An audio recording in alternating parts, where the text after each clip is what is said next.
আসসালামু আলাইকুম বন্ধুরা, সবাইকে স্বাগত আমার একটা নতুন ভিডিওতে। সৌদি প্রবাসীদের জন্য সরকারিভাবে বেতন কাঠামো নিয়ে নতুন একটা আইন করা হয়েছে, যেটা সৌদি গেজেটে প্রকাশ হয়েছে। আপনারা অনেকেই দেখছেন। এখন যে আইনটা পাশ করা হয়েছে, এটা শুধুমাত্র ডোমেস্টিক পেশার লোকদের জন্য। এর আগে কিন্তু জেনারেল পেশার লোকদের জন্য এই আইনটা কার্যকর হয়ে গেছে ইতিমধ্যে। এখন ডোমেস্টিক পেশার লোকদের জন্য বেতন কাঠামো নিয়ে যে আইনটা পাশ হয়েছে, এটা হলো কি, বেতনটা অনলাইনে দেওয়া। অর্থাৎ আগে হাতে হাতে দিলেও সরকার মানত যে হ্যাঁ, হাতে দেওয়ার আইন আছে, তবে 2024 সালে আইন পাশ করা হইলেও এই 26 সালের 1 জানুয়ারি থেকে এটা পরিপূর্ণভাবে কার্যকর হয়ে গেছে। এখন বাধ্যতামূলকভাবে ডোমেস্টিক পেশার অর্থাৎ হাউস ড্রাইভার, আমেন মানজিল, তাবাক মানজিল অর্থাৎ ডোমেস্টিক পেশার লোকদের বেতন হাতে দিতে হবে। এখন এই যে আইনটা পাশ করছে, এটা যেভাবে ভালো, এটার কিন্তু একটা বিপরীত দিকও আছে, কিছুটা খারাপ দিকও আছে। তো আমরা দুটো বিষয় নিয়ে আলোচনা করবো, আপনারা ধৈর্য সহকারে এই ভিডিওটা দেখতে পারেন। প্রথম কথা হচ্ছে, আপনি সৌদি গেজেটের নিউজটা দেখতেছেন। সৌদি গেজেট কিন্তু স্পষ্টভাবে নিউজটা বলে দিয়েছে এবং সৌদি আরবে এটা কার্যকর হয়ে গেছে। এই মাস থেকে বেতনটা কিন্তু অনলাইনে অবশ্যই দিবে, কারণ সৌদিরা সরকারি আইন মানতে বাধ্য। তারা আইন শ্রদ্ধা করে, তারা মানেও, কোনো সমস্যা করে না।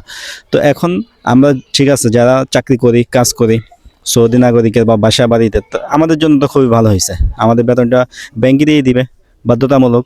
আর হাতে দিলে আমাদের একটা ভয় ছিল, এখন আর ওই ভয় নেই। তবে এখানেও কিছু কথা থেকে যায়। এরকম সিস্টেম হয় যে আমার নামে যে অ্যাকাউন্টটা বা যে অ্যাকাউন্টে বেতনটা দেয়, এটা সৌদিরা ব্যবহার করে, অনেক জায়গায় এরকম আছে। তবে আমরা ওই দিকে যাব না, আমাদেরকে ব্যাংকের মাধ্যমে দিবে। যারা চাকরি করি তাদের জন্য সুখবর, অবশ্যই সুখবর। আমার অ্যাকাউন্টে দিলে আমি টাকাটা পাবো, টাকা মাস যাওয়ার কোনো সম্ভাবনা নাই, বা টাকা আটকানো রাখতে পারবে না, প্রত্যেক মাসে এটা দিতে হবে। কিন্তু এটা খারাপ দিক যেটা নিয়ে কথা বলতে চাচ্ছি, সেটা হইলো ডোমেস্টিক পেশার এই যে বিষয়গুলো আছে। আমরা বাংলাদেশিরা সাধারণত আমি বলবো 50 থেকে 60% লোক কাম করলেও বাকি 50 বা 40% লোক আমরা বাইরে ফায়দা দিয়ে কাজ করি। অর্থাৎ ডোমেস্টিক পেশাতে যারা থাকি আমরা সৌদি আরবে, এর মধ্যে অর্ধেক লোক আসলেই সৌদি নাগরিকদের বাসা বাড়িতে কাজ করি, বাকি অর্ধেক লোক আমরা ফায়দা দিয়ে বাইরে কাজ করি। কারণ কি, এটা আগামা খরচ কম, নিশ্চিন্তে আগামা করা যায়, ইন্স্যুরেন্স খুব মজবুত, এবং কি ভিসাও খুব সহজে পাওয়া যায়। এই কারণেই সৌদি আমাদেরকে এই ভিসা দেয়।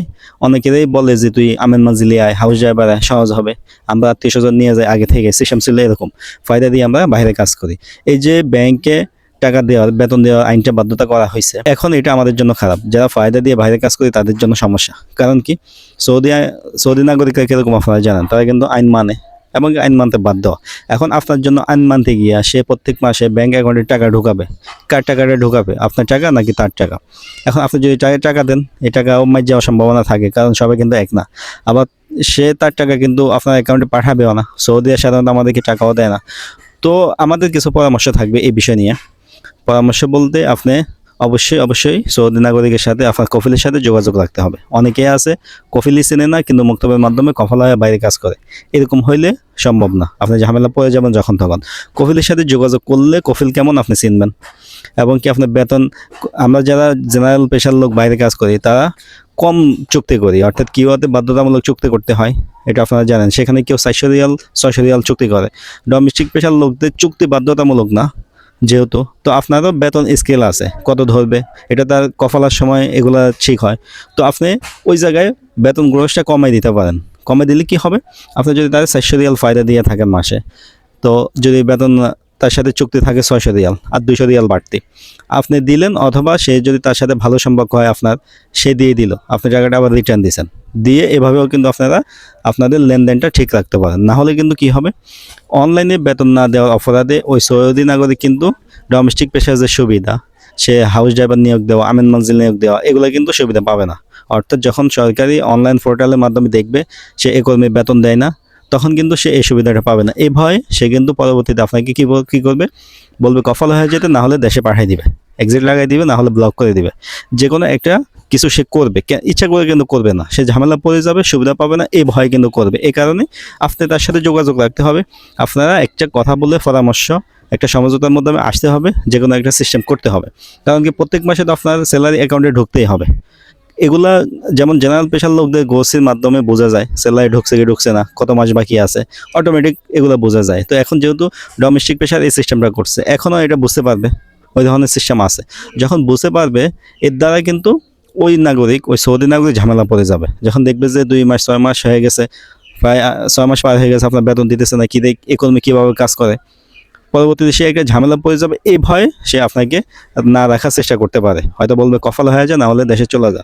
এই কারণে আপনি যখন তার সাথে যোগাযোগ রাখবেন, তাকে বুঝবেন, সে যদি ভালো হয় আপনার থেকে টাকা আপনি তাকে দিলেন, আপনি আপনার বাইরের কাজ চালাই গেলেন, সে আপনার টাকাটাই আপনার অ্যাকাউন্টে ঢুকাই দিল, আপনি উঠাই নিলেন। তো সে ভালো কি খারাপ এটা জানার পরে তো আপনি টাকাটা দিতে পারবেন, না হলে তো দেওয়া সম্ভব না, কারণ কফিল না আসলে আপনি টাকা দিবেনও কীভাবে। এই কারণে কফিলের সাথে যোগাযোগ রাখা এখন সবারই বাধ্যতামূলক। পরামর্শ থাকবে আপনি কফিলের সাথে যোগাযোগ রাখবেন, কফিলকে চিনবেন, কফিলের আশেপাশে কাজ করার চেষ্টা করবেন। কফিল অন্য শহরে থাকে, আপনি আরেক শহরে, এরকম যেন না হয়। এখন যেহেতু সব কিছু অনলাইন সিস্টেম হয়ে যেতেছে, ঝামেলা কিন্তু পড়ে যাব। সৌদিতে কিন্তু এগুলো ভয় পায়, আপনারা ভালো করে জানেন, সে কিন্তু এরকম রিস্ক নিতে চাইবে না। সামনাসামনি হইলে কথা বললে যে কোনো একটা সিস্টেমে সাথে সাথে টাকা দিলেন, সে জমা দিল, আপনি সাথে সাথে উঠে দিলেন, এরকমও হইতে পারে। অথবা সে তার টাকায় জমা দিল, আপনি তাকে ফেরতও দিতে পারলেন। দূরে হলে কিন্তু এটা না হইতে পারে। আশা করি আপনারা বুঝতে পারছেন। আর সৌদি গেজেটের নিউজটা আপনারা ডিসক্রিপশন থেকে পড়ে নেবেন। সুসংবাদ সাথে কিন্তু দুঃসংবাদও থাকে সব কিছু, কারণ আমরা ফায়দা দিয়ে কাজ করি। বেতন অনলাইনে দিবে, ডিজিটালি ভাবে, এটা কিন্তু সুসংবাদ, এটা ভালো। যারা কাজ করে অ্যাকচুয়াল ভাবে তাদের জন্য ভালো, নিশ্চিন্তে থাকবে। এখন বেতন দিতে বাধ্য, না দিলে তারা যদি মুক্ত বা আমিলে যায়, অনলাইনে কিন্তু চেক করলে ওই সৌদি ধরা খেয়ে যাবে। মূলত এই কারণেই, অর্থাৎ শ্রম নীতিটাকে আরও ফিওর করার জন্য এই আইনটা পাস করছে। এটা তো অনেকে ভালো, কিন্তু ফায়দার কারণে, বাইরে কাজ করার কারণে আমাদের সমস্যা। এখন সরকার তো জানে না, আমি জানি, আপনি জানেন। এই কারণে বলতেছি, সাবধান হন, সিস্টেমে কাজ করেন, ইনশাল্লাহ কোনো সমস্যা হবে না। ভিডিওটা শেয়ার করে রাখতে হবে, কারণ কি লক্ষ লক্ষ মানুষ এভাবে কিন্তু সৌদি আরবে থাকে, আমরা জানি। তারা এখনই একটা সঠিক সিদ্ধান্ত নিতে পারবে। ঝামেলা পড়ে গেলে কিন্তু কিছু করার থাকবে না। ভিডিও ভালো লাগলে লাইক দিয়ে দিবেন। এই ধরনের ভিডিও আরও পাওয়ার জন্য চ্যানেলে সাবস্ক্রাইব করে রাখবেন। দেখা হবে নতুন ভিডিওতে। সবাই ভালো থাকবেন, সুস্থ থাকবেন। আজকে এই পর্যন্তই। আল্লাহ হাফেজ।